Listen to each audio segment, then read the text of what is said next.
Hi, I'm Keegan, and this is A Bunch of Gamers. This is our 172nd episode of Werewolf the Apocalypse 20th Anniversary Edition, The Ambush. I'm going to go around and have my players introduce themselves.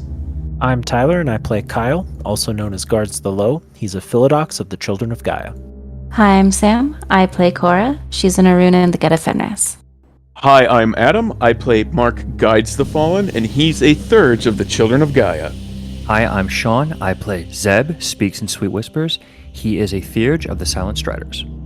Hello, my name is Riley, and I am playing Dimitri Howls-In-Memory, Lupus Galliard of the Bone Gnawers. Hi, my name is George. I am playing William Grows-Matrices. He is a rune of the Glasswalkers. Last time, the Pax made it to Honolulu, tracking Jonathan Nightbiter through the city, and at his workplace, they followed him finally to a more rich area of the city.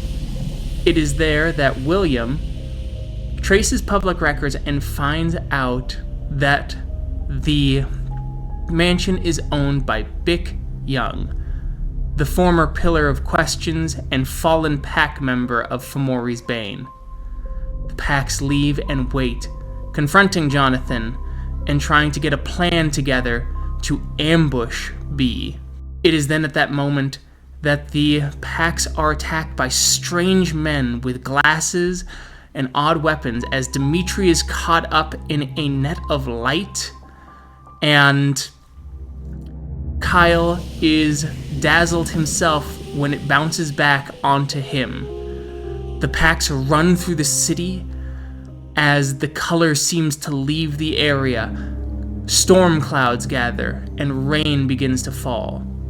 It is then that the city becomes dark and the shadows ever growing, and they are confronted by the wolf. The rain comes down like a terrible storm, the crash of thunder all around you, the wolf standing there staring you down, the cigarette lit in his mouth, that cherry burning hot as he looks you up and down, and it seems to say, I ain't impressed with how far you've come. We're caught in the rain surrounded by G-Men, Flatfoot. I'd say I was happy to see you, but you best get wise. My boy here, I gesture over to my heavy, is about to pull his heater and find us a way out. You got the heavies?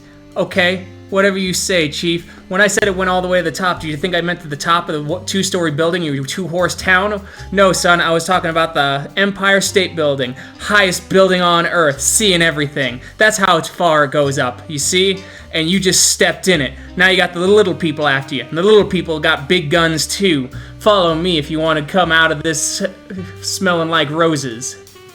I don't know if you're a bad penny or wooden nickels, but I guess we ain't got no choice. I looked over at the rookie in my heavy, gave him a nod. It was probably time to go. You're moving down the alley slowly but surely.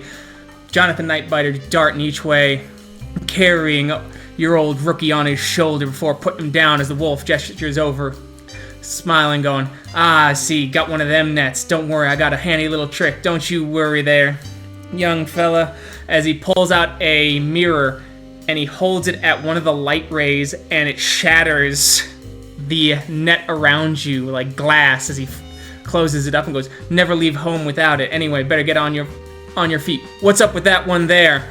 Looks like he stuck his head in a bunch of roses and he found himself the love of his life. He got a little slappy, thinking wrong about the wrong dame. He'll come out of it soon. Better come out of it sooner rather than later.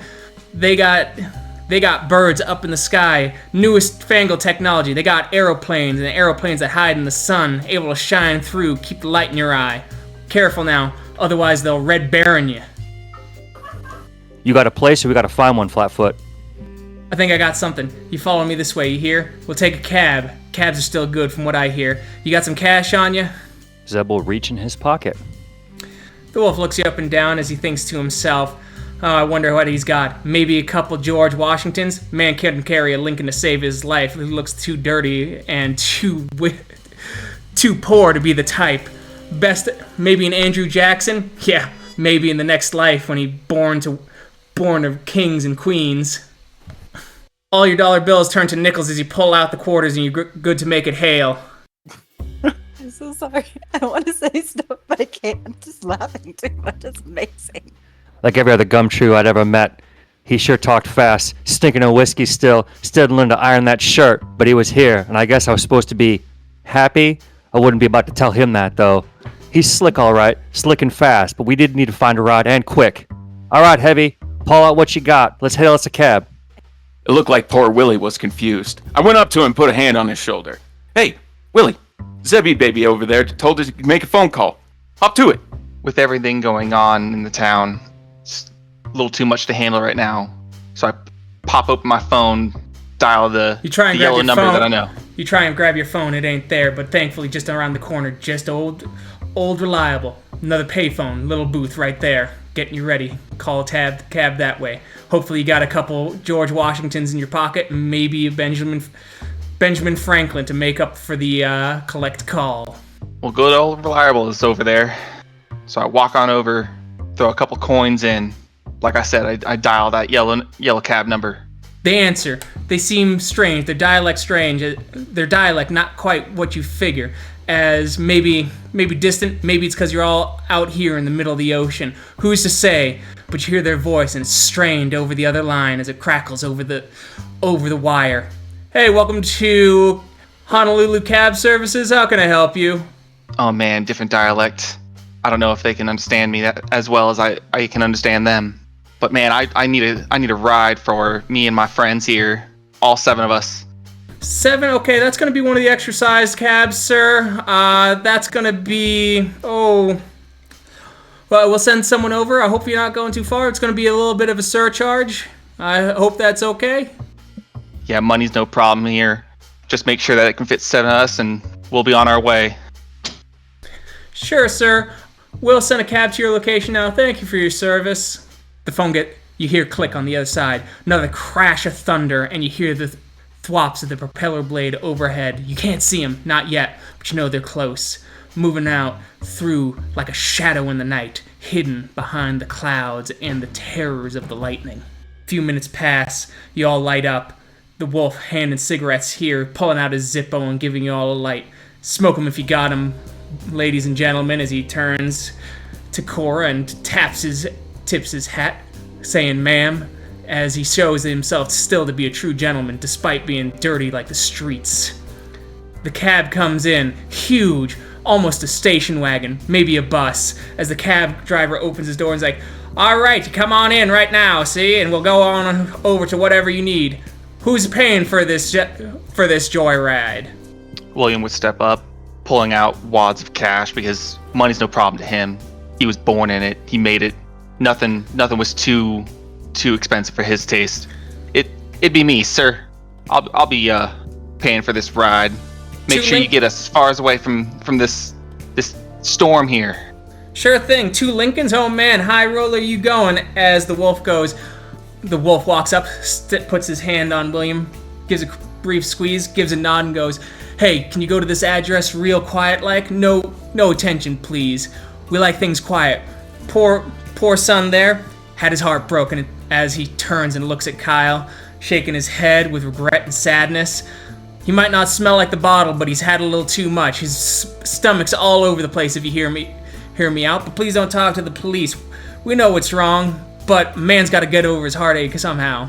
The cab driver goes, your business ain't nothing but your own. Come on in and go on through, as he starts driving through, puckering through, as the waves start to crash upon the edges of the waves start crashing on the shore as you move through the night.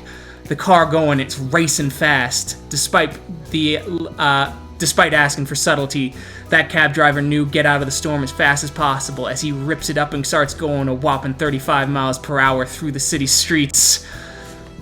As you start going, as you get to these odd old shacks on the edge of town, hanging over a cliff, looking precarious as the wolf goes, home sweet home. As he takes up and blows another bit of smoke, the cab filling like the streets of London, with all of you lighting up as you open the doors and the smoke starts to billow out. I stepped out of that cab. Couldn't help what I saw. Waves crashing up against the cliffs. Waves that reminded me of the worm, crashing up against creation. I had a job to do. I needed to get it done. We were here in good company. Couldn't help but notice I was smoking a cigarette. Normally smoke cigarettes, but as I took a couple of puffs, I looked over at Zeb and said, Zebby baby, what's going on? This is all strange. This is all new to me. Is this what it was like meeting that gumshoe over there? I looked Mr. Gym Class up and down. You got that right, pal. That's how the wolf rolls. And that's where the wolf goes, we follow. I looked back in the cab just for a second, hoping my trusty violin case was there, to maybe grab it on the way out. Keegan, is there any way that I can have Will over to try to adjust parts of this illusion? It's going to be hard, but you can try. We'll have a Gnosis roll. Diff... I'm going to go Diff 8. And you need, depending on how large the change is, will determine the number of successes. That shows 3. I just don't know if Dice Made it populated yet. Yes, it did. Okay, so what are you trying to create again? My violin case with a Tommy gun inside.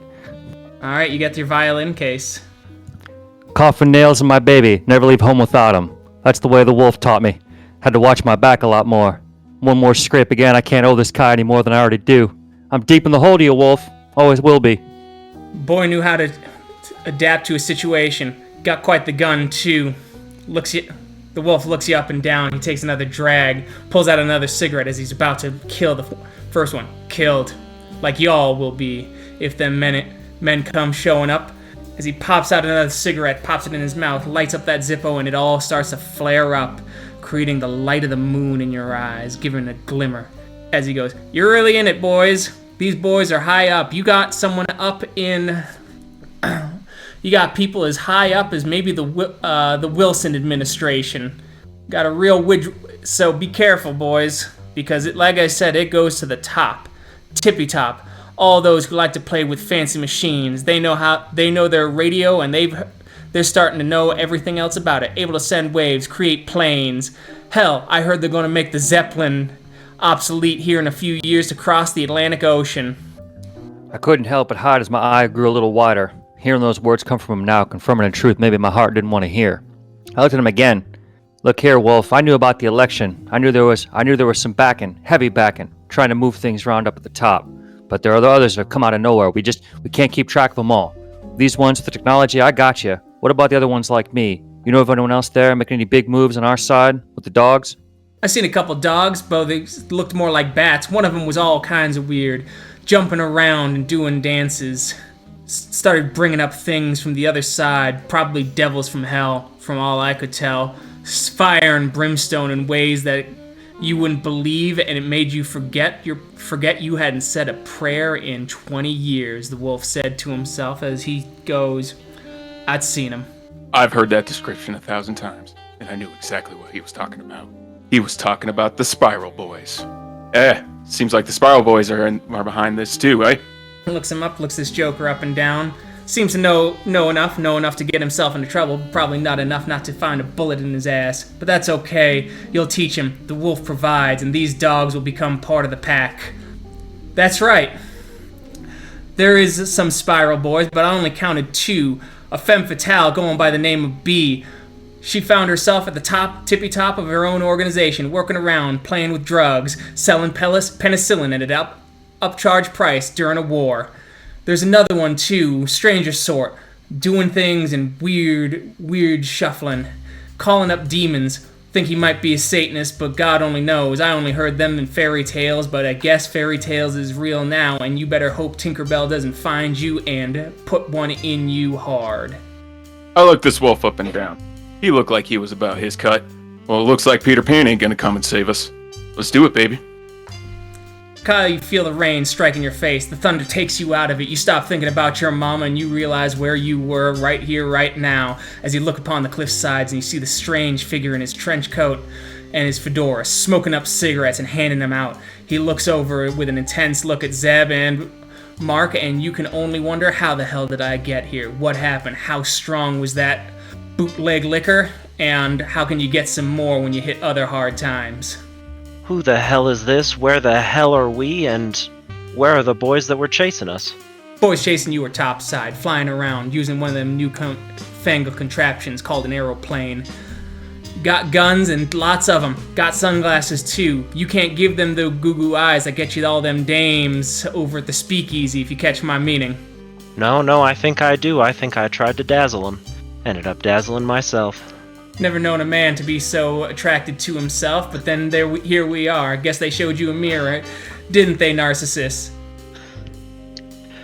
You can't blame me for liking what God gave me. I looked over my friend and his pappy. What do you all think we need to be doing next? I don't know how much time we got here. The wolf's looking out for us right now, but like you said, that aeroplane is up still in the air, see? Heavy, rookie. Get a look. Keep an eye out. Jonathan speaks up. He looks over, looks around, shakes himself, looking back in his old weathered suit. The dock worker that he is, the king fallen, coming from a high family, then now working the blue collar. As he goes, I think we need to get out of here fast. I don't know when them boys are, but that light net, new kinds of tech. I don't think that's the worst that they got, if you catch my drift. They might have Tommy guns and things that make the Tommy gun look like a simple revolver. There's no sense in keeping anything away from the wolf. He was already here to get us out, our butts out of a sling one more time. Look here, Wolf. Our target was that femme fatale. We were hoping to take her out, take her down a peg, disrupt the organization as we see it. I don't know if that's the wrong move now if you say things are as high as they go now. You can do what you want. I'm not going to say that it's not worth taking pawns and rooks and knights off the board, but you got to keep your eye on the prize, and there's still a queen and a king coming straight for you, if you catch my drift. Looking at this man doing all kinds of talking, giving us all kinds of information, there's something he still hasn't told us. And I felt like I needed to interject. Listen here, Wolf. This is all good information and whatnot. But what about the things that we know how to do outside of this reality? Our, let's say, abilities. Catch my dig? I catch your dig, but these ones deal with what they call reality deviance all the time. They see you and they think you as a boozer. You're basically just little Al Capones to them, and they know how to deal with Al Capones like anything else. They're the state police. They're the coppers. They're coming in hot. And they will throw you away, and they'll catch you for your tax evasion for the sake of you evading the taxes of reality. And I don't think you got an ass that can cash that check, and it's gonna bounce. Yeah, Mark thought to himself. I don't got a bank account that big. Another bolt of lightning goes and strikes the sea, giving a rumble, and the whole shack shakes like it was quivering. Well, we got trouble with a doctor. We can call our doctor. You got more troubles than just one single doctor. You got a man who works on cars, you got a mechanic, and you got yourself a banker. Make an unholy trinity, if you ask me. Everything Americana, right up for serving. That doctor we know, though. She's a dame that works with these coppers. Now, she's not high up, but she might be able to feed us a little information. Keep us safe, keep us moving. A mole's important, and if you got a mole, I say you use them. Start tearing up their garden and hope that they don't look at you when it's happening. I couldn't believe what I just heard. We had to get her involved again. Are you talking about that Appleton broad? Baby, we should just nix her. Oh, I think we'll be dead long before that. It's either use her or lose us. You got a point, baby. I can't argue that. You are the boss. I sighed real deep and took another drag of my cigarette. I couldn't believe that we were talking about this Appleton lady again, the one who had given us so much trouble in the past. But if she was the only way to get away from this other doctor, then we had to use her. I turned and looked at my friends and just sighed again. I guess if we have to. She's not my favorite person in the world, but if she's our only shot, then we gotta go for it. Well, if Red thinks it's a good idea, then I think it's a good idea. Mac Truck didn't say much, but when she did, she said something important. Seems to me we need to get on the switchboard operator, try to find us a connection to Appleton, see if we can get her up on the wireless. She might be able to call off this whirly-bird. The wolf takes a deep sigh. He looks down as he thinks back to all the heartache, all the pain, another rumble. Then I'll get out of your hair. I don't do well with dames, you see. They always walk into your life and then walk all over your heart. And I ain't about to let that happen again. So let me get out of your hair and I'll move through. I'm sure they'll follow me for a little bit. They can always tell. They know when a hero's about. They gotta make everything mundane and colorless, just to make sure that they look normal. I almost felt sorry to see him go. Almost. Watch your caboose, Flatfoot. Take care of that special lady of yours. Get back to your city. Keep them grime off the streets. As Zeb said goodbye to the wolf, I couldn't help but notice the wolf's gait. What I saw was the walk of a defeated man when that dame was brought up. That dame has hurt a lot of people. But she hurt him different. The wolf walks by, he throws up his hand and gives a solitary wave. Solitary, like him, the lone wolf. Maybe they'll be his pack, who knows, but right now they're just a bunch of dogs. But they're his dogs, at least for now. As some color starts to return, your clothes start to become normal. Zeb, your case disappears. Jonathan speaks up. What the fuck was that? A friend of ours we looked up to investigate the good doctor originally. Bought us some time. I see. It gives us a guarantee, too. We did the same thing when we had him speak to Howling King. We knew that the control of the good doctor wasn't happening at that moment in time. The same goes for you right now. That's a good thing. Gotcha. They might follow him out on that helicopter. I'm kind of hoping they do. What do we want our next play to be? And we can call Appleton. The immediate problem's done with. If she can find more, that'd be great. But I think we still have to handle some other things here on the island. It also means we got totally owned yet again. A whirling gun saved us. I don't know. Honestly, I think that went pretty well. We got lucky, but we now know that there is an entire other avenue that we need to be watching, and we lost nothing to learn that. It also explains why nothing else has happened on that front. If someone far above Appleton has stopped her from continuing to pursue the good doctor, well, that's why he lost his home and called it at that. As long as she's still alive, and I imagine she would be, she should be able to help us with this, and I imagine she still wants to. He's a much bigger reality deviant than we are, after all. It also means I think we got spotted on an island. It was a simple phone call he had to make, so it might have been loitering around the docks too long for all we knew. Or that really weird guy that's working with you down there on your forklift ship. The thin guy, gesture to Jonathan. Did you notice him? I did. I'm pretty sure he's from Mori. Yeah, that tracks.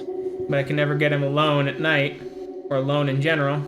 And so, conflict of litany. The veil shall not be lifted, but wherever it breeds, wherever it dwells, whenever it breeds. I think these are some special circumstances right now, if you ask me, Rhea. Agreed. Do we want to try to call Appleton now, or do we want to try to make this move against B first? I mean, we can do both, but I at least want to be moving in a direction. I think calling Appleton now would be best because he can work in the background while we are making our move against. Agreed. And it could turn out she could be a boon for us against B2. Who knows? The only thing we have to go off the last time we contacted her was we used an old number, and then she called William's phone here, and I don't think it appeared as anything other than just a call being received. We can try to do something similar. That's what I was thinking. Just hop on the phone to an operator or something and just say, Appleton, and then hang up. Seems like she's tracking a bunch of stuff. It's better than nothing. We can do that. As soon as the call's over, we'll start heading back towards the Sept to talk with them. I think we should separate. Not all of us should actually go back to the Sept, in case we're still being followed, tracked in any way. Let 1-2 people talk to the Sept about what we have planned. Fair. I think there's a better way for us to try to make that call. William, try to find me a place where there's a telecommunications trunk here on Oahu. If there are spirits around there, Weaver ones especially, are ones that just move messages through that place, I'd sooner make the contact that way. That way we're at least not being tracked. I was actually about to ask a question about that, Zeb. If there was a spirit that could probably find her easier. And even if it couldn't find her, it could travel a path that made it a little bit more, well, it might still be chaotic, but there might be some sense to it. Well, then, how about you awaken a burner phone instead of trying to find a trunk, a communications trunk? This way, it can find you back, and then you can toss it. I'm just weighing on this philosophically. If I want to try to look at spirits that are already here that can pass that message on, or, pull something here that I then send point to point. No, that's a good idea. Let's pick up a burner and do that. You do that, and now you go, and the Rite of Awakened Spirit will be difficulty 3. 7 successes. Alright. With William and Dimitri playing little drums and you dancing around this phone on the ground, you have awakened the spirit within it. I'd like to place a call, please. please prepare to receive my prepaid payment, and I will spend 2 gnosis. Okay. As the spirit kind of inside the phone acknowledges it. I'd like to place a call, United States number, to Dr. Jillian Appleton. Understood. Give me just a moment. It starts to ring. Phone continues to ring, and then you get the pickup. Why am I getting a call from Hawaii? Does the voice check out? The voice does check out.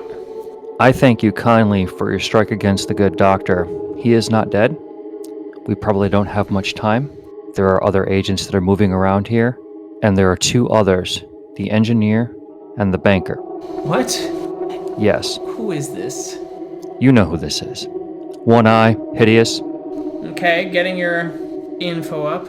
Yes, you're one of the reality deviants in our banks. We met in the digital web. That's right. And I'm telling you, the good doctor is moving. We went to his place that had been destroyed. He's still active. Remnants of his experiments remained, and he has 2 others working with him. And why should I believe you? I know the doctor's still active. We've been searching for him. But 2 others? He's manipulated agents here on the island already. There have been tip-offs to a few of your other agencies within, I think, your organization. Men wearing sunglasses in darkness and rain. Okay. I'll see what I can. Zeb will pay another gnosis as if he was paying for the call. Okay. I'll see what I can do. That's not my department, and while I'm flattered you think I'm such an important member, I still have to earn a couple more credentials before I can see certain files. I know there are others that you work with that are extremely capable in that regard. If there is someone you trust, then great. But what I have been told by other parties is that there are elements at the very top of multiple places that are being manipulated. So I would tell you this against my better judgment, to be extremely careful, because people have been already targeted that have this information. Understood. So, yes, that's where you are. Okay, understood. You might know where we are. Please try to keep that to yourself, as I've already had to deal with one of your teams already today. I'd prefer not to face another. If there's nothing else, Doctor, thank you. Wait. Yes. Why are you coming to me? You do realize that I still plan on curing you. In the hierarchy of sins, you trying to cure a disease that doesn't need to be cured is truthfully one of the lowest on it. It has the most personal impact to me. It is not the most evil thing in this world, Doctor. There are evil and disgusting things at play that would underscore your belief in science and think that there are many that are truly disgusting. Misguided is not the same as true black evil. And she goes, understood. Good luck. And you hang up. You guys wait out the night. The storm passes over. You're all exhausted anyway. Sleep in shifts. It's finally morning. Jonathan kind of gives out a stretch as he yawns, as he goes, fuck. William, right? Yeah, what's up, Jonathan? I have a shift in a few. Can I borrow some money to take a cab? Yeah. Thanks. As you give him some money, he steps out and drives off towards the docks. Alright, what do you guys want to do? Is everyone awake? Yeah. Okay. Jonathan just left for his shift at the whatever job he's working now. Is it time we go back to the sept? I think so. They need to be made aware of what's going on. Agreed. I think we should send only one of us in to the sept proper, preferably in a form that they may not recognize. Have them talk to the elder and get out. Especially because we do not want these sunglassed namers to identify others. So we take a trip to a store, dye our hair, change our clothes. That might be a good precaution to take, just in case. Would we be informing the sept just to call him all the way back here? Yes, probably. Alright, out of character, my concept would be that the elements would stay here, hit the beach, whatever, keep an eye out on things while that scene plays out. So it's not 6 gnosis, 6 people go back to the set. One person goes in, talks, while the other 5 are hanging out there and coming back. I don't know if there's anything that actually needs to be role played, but it would just seem logically that we don't all of us need to en masse go all the way back to the set for that to happen, when one pack can at least kind of chill out here, knowing that Nightbiter's here, and just generally keep an eye out. I mostly agree. I think both packs should go somewhere, because if we are quietly being watched, I'd prefer that they have 2 groups to follow. And they don't, if they, I don't know how much they know about us. They probably know that, oh, they have places that they gather. If we both go to nature areas that are somewhat hidden, however hidden, I don't think it matters. We're just reducing risk. That was basically all I care about for this. Just making sure that we don't get got. Does it even have to be nature areas? Can it just be like other groups going to other meetups, AA meetings, libraries, places that other people can congregate and we can kind of join the group only for a few hours? Well, that was the thing. I was really just gonna have the elements go to the beach. It's the beaches of Oahu. Go to Waikiki. Go to North Shore. Go wherever. And there's thousands of you and your closest friends on a beach. Yeah. Well, because this is where we need to be anyway, right? Yeah, that's fair. Any objections? R-Truth, Gorgeous George. I don't have any objections. No. All right, Keegan. With the cat there, cat butt in the background. The ill Dasher omens will wants go to be part of the game. Very nice. The ill omens will stay on Oahu. Go to a free public beach, get some things that make it at least look like we're not a bunch of there's plenty of homeless people. Truthfully, it's Oahu. There's a ton. That's nothing special. But we'll get some board shorts, whatever the heck, and hang out on the beach, and wait for Fomori's Bane to go and come back. Round trip, it takes about 2 days because you guys basically take a boat, and that takes a couple hours. Then you have to hike across the island, which takes basically another full day. As you get there, you get to the Sept. What are you telling the Elder?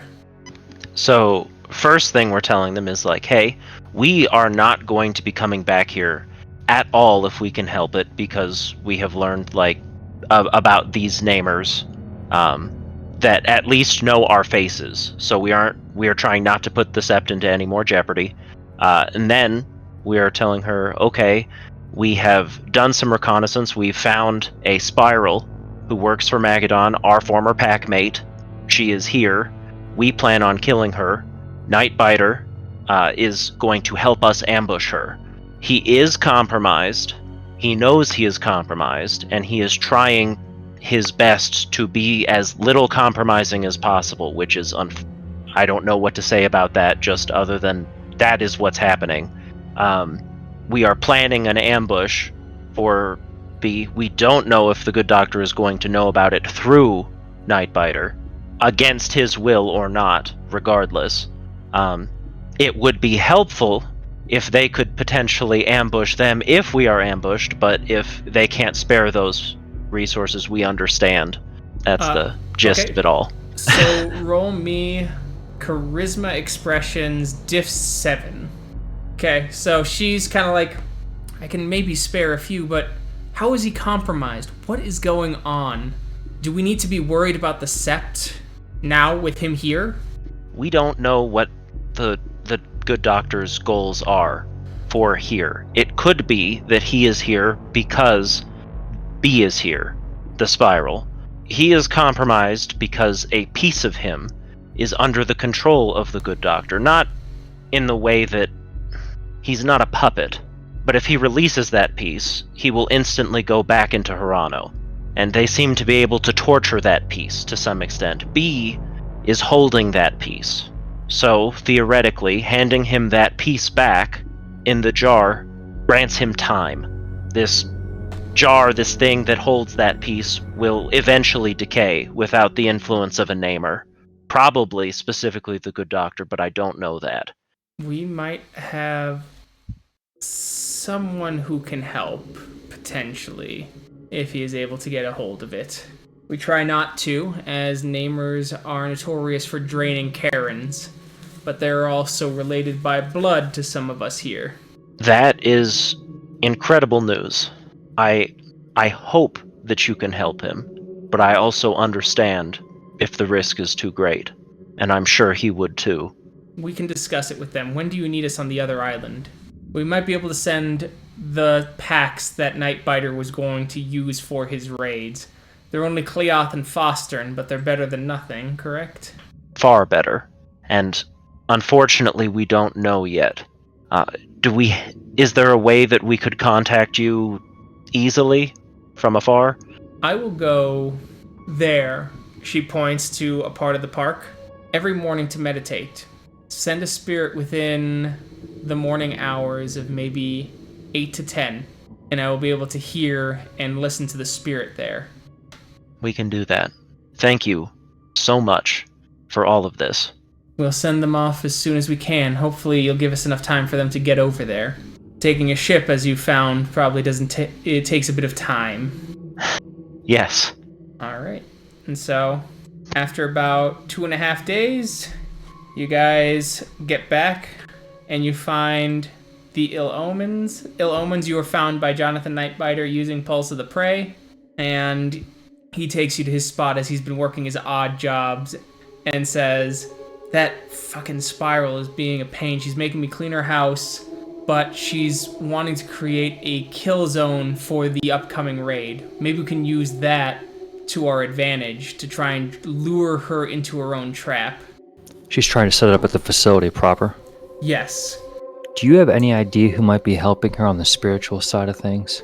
No, she, despite being a wicked bitch, knows how to do apparently is good at organizational hygiene, so that I'm not working directly with this other Spiral that she is. Well, we can assume the other Spiral then is at least a Theurge. I mean, I guess that went without saying. Do you know if they come around often? I don't. They might meet in the Umbra, for all I know. But I did have a plan, if you'd hear me out. Go ahead. She thinks we're going to come from the ocean, because that's how we've usually come. We were going to come by plane, and I wanted to let her know that.